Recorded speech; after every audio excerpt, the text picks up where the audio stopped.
Any tips on getting rid of an indoor moth problem?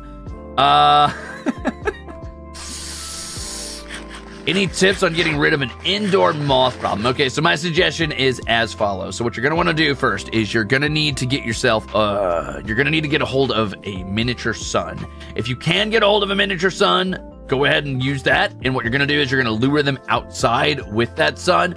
But let's assume for the time being that for some reason you're unable to go to your local hardware store and get a miniature sun. Instead of that, what you need to do is you're going to hang large pieces of cloth from the ceiling, but before you hang them, you need to make sure that you dip every single one of them in grape jelly, right?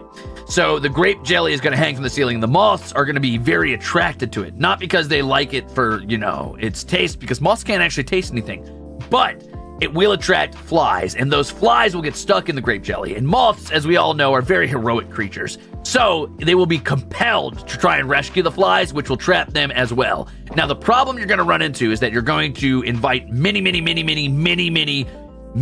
spiders in your home, because they're going to want to eat the moths and they're going to want to eat the flies.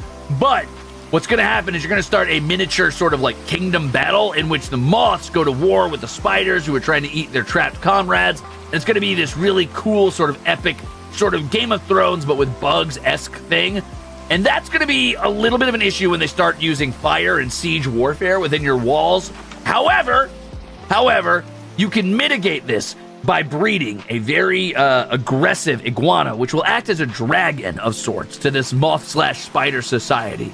And it will be the foe that they needed to come together to defeat, so that they actually find a common enemy and realize they weren't that different all along, right? So they'll eventually slay your pet iguana, which you will have to mourn and bury.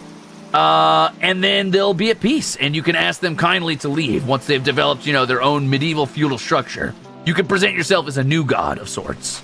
Cool? You get all that written down?